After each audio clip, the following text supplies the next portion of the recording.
All right, let's have this conversation now. Gauteng Human Settlements MEC Lebogang Maile yesterday leaving residents of Diepkloof Hostel in Soweto fuming after failing to address them as they had expected. Now Maile briefly went on a walkabout of the Diepkloof Hostel with leaders before being whisked away by security personnel due to an alleged security threat. Now hostel dwellers who gathered at the community hall were left in dismay, but also they've been raising consistent issues around service delivery. So let's try to understand exactly what's going on there and how this issue of hostels can be dealt with, just speedily and as well as decisively in the province.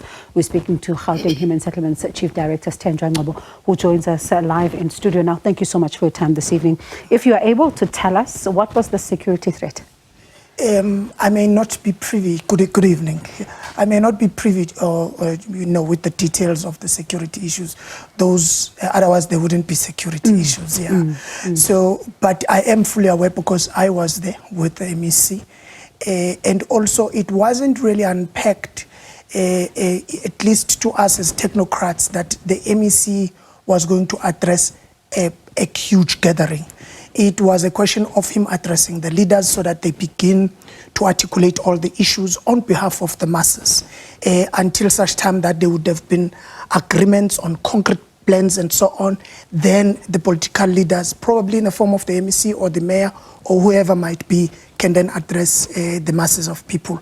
I'm speaking under correction because I'm not a politician, I'm not in that space, I'm not in that office. Yeah. But these are my observations when I was on the ground with the MEC. So the residents, again, they say that their cries are falling on deaf ears. I mean, we've seen them over time protesting over what they say is a lack of service delivery in that particular hostel. And they do say that they've reached out to the Premier's office, but unfortunately their calls are falling on deaf ears. They're also saying that they're not getting joy as they make contact with various spheres of government. What's going on there?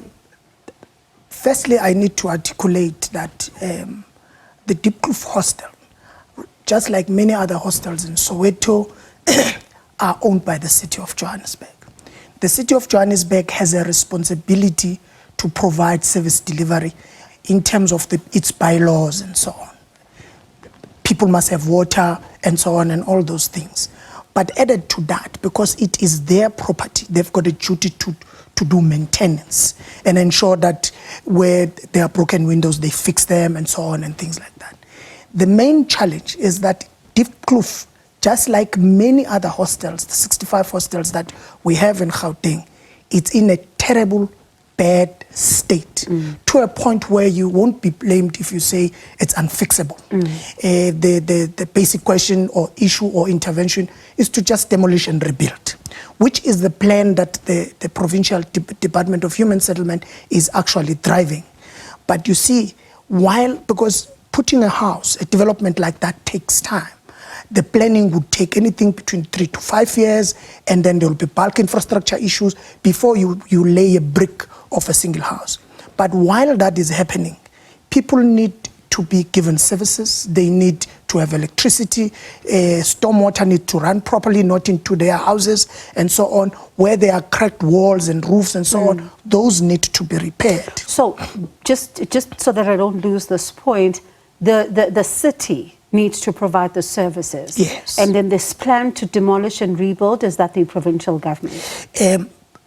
The competency to deliver houses is twofold. It's driven at the national level and at the provincial level. Metros get credited to deliver houses, to do construction. Johannesburg has some of the projects where it's delivering houses.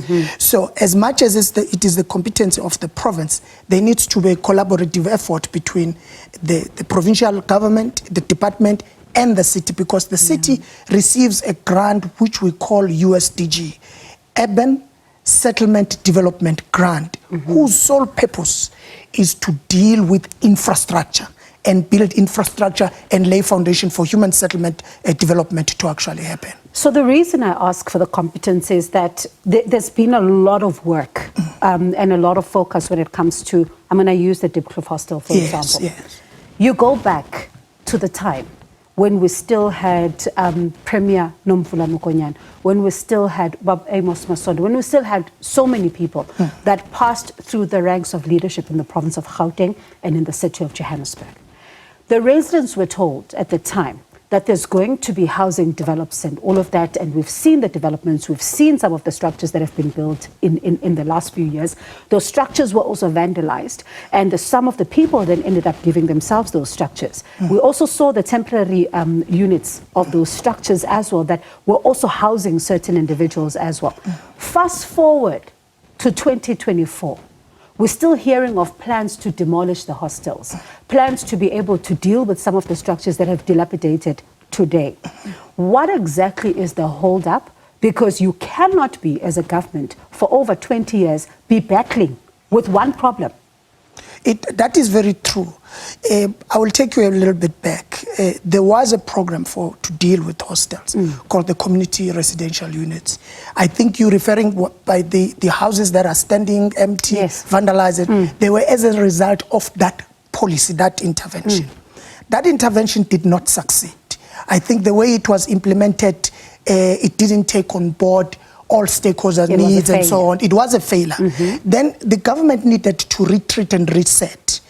We revisited, did the research and understood what the problems were, and then a new strategy was actually approved by EXCO in 2020 called the Gauteng Hostels Redevelopment Strategy. It is from that adoption of the strategy that we're doing what we're doing now. There's a lot of work that we've done up to this, including at Diepkloof, around the issue of bulk infrastructure assessment, because, as I said, you'll never lay a house if you have not sorted out the infrastructure that needs to go underground. Plans need to be approved. One of the reasons why these units are standing empty all over Soweto is because those townships were not approved by the city then. Now, if townships are not approved by the city, it means those houses are not in the books of the city. Therefore, service delivery won't go to those because they are not, the city can't account for them. Now, we cannot, as a chief director responsible for hostel redevelopment, when I plan this development, I don't want to do those mistakes. So I need to be quite careful and meticulous, because also there's Auditor General who's also looking at the fact that the public purse is actually spent properly, and there are no irregular expenditures and so on. So for us, there is a lot of work. There's a political will and an administrative will to deal with those things. So there's another thing, I suppose, then you need to look at meticulously, and I wonder if you have and where things will stand with this one. At some point, these were seen to be mixed development. There were going to be those who can rent and those who are going to get the houses for free. Some of the residents said they're not prepared to pay. They're going to want the structures for free. But there was, of course, low-cost rental option, which also caused quite a lot of friction over the years. So these structures that are standing there, that have been vandalized and really, I would call them a waste of taxpayers' monies. What happens to them? Are you going to rebuild and give people the houses for free? Or are we going to see the plan again for a mixed development? Right, let me correct you there. The mixed development approach was not a target to deal with hostels. It was a program that had to do with building human settlements, integrated humans, not just for hostels, but informal settlements. But the ones that were built in Diepkloof, when you speak to the residents, they tell you that for them, they were refusing to pay because they were told that there are others who are going to pay, there are others who are not going to pay. Allow me to finish. But I'm also just saying, that's signaling that this is a mixed development, because now you had two people who are saying that they're not prepared to do this, they want this for free. I am saying it was not a mixed development, it was a rental stock. All the units, the CRU program was bringing to hostel residents affordable rental units. But there was that problem of engagement, social facilitation, stakeholder management that was poor, and that created a rift between the department and the people, because people said, but you know that the majority of us are not working. So people were given conflicting information.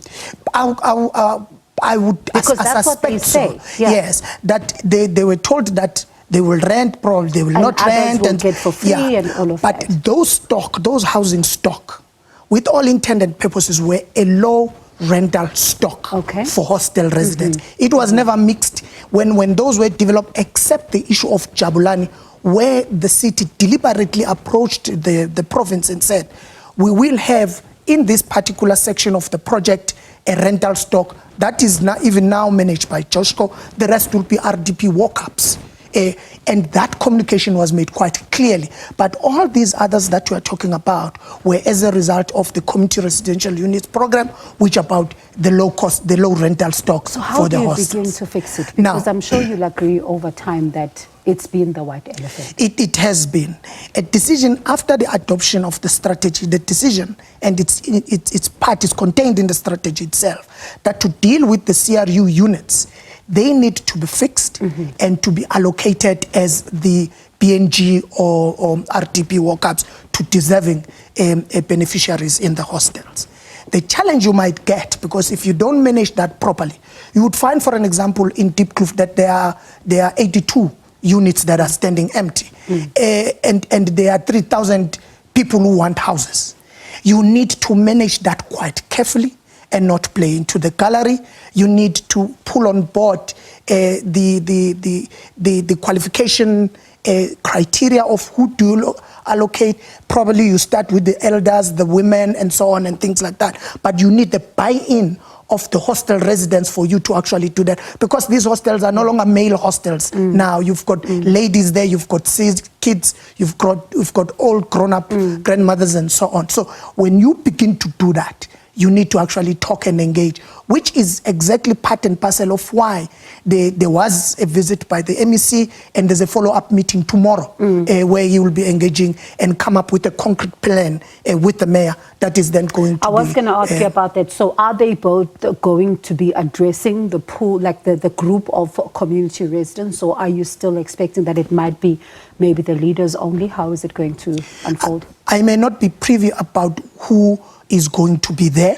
You'll never know with the hostel residents. You only know when you are there. Yeah. But what I'm certain of is that the MEC is going there.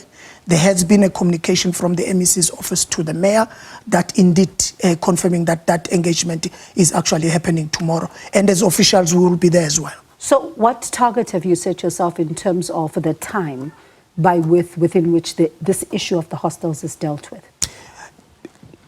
That is quite a question, because in our assessment, just to upgrade bulk infrastructure in all 65 hostels, we're looking at the region of about 20 billion rand. Now, where do we get that money? We can't get it all overnight. So you need to do a phasing approach, a strategized approach, and that needs to be approved at various levels of government, at the Executive Council of the province, but also at municipalities. So there is that intervention that is going to happen to say, given that the problem cost this much, how do we then begin to approach it in a phasing? And I'm just talking about bulk infrastructure. I have not spoken about the actual houses that need to be built. That would probably triple the amount that I'm actually talking about. So it's a lot of money. The problem is huge. What we need to understand is that hostels, unlike informal settlements where I come to Joburg and I just build my shack, hostels were planned by apartheid government and the private sector of the time in the minings for a specific purpose to house males in disrespectful spaces. And a lot of money went into building these hostels, a lot of infrastructure, a lot of planning. And for this government to deal with that, it needs to approach it like that. There needs to be resources to get rid of this hostel, proper planning, and actually ensuring that people are given proper houses in a manner that we would want to, going forward. Sthenjwa, thank you so much. And let's see what happens with this conversation, because if we're still hearing that, a project that was meant to have started ages ago was a failure, and where things stand, I'm sure you can understand the frustration of residents. We do. We definitely do. Who say that in 2024, we still then do not have what appears to be a working plan. But let's continue to monitor this and see what happens even tomorrow. As you say that another meeting is now taking place. That was the Gauteng Human Settlements Chief Director, Sthenjwa Ngcobo.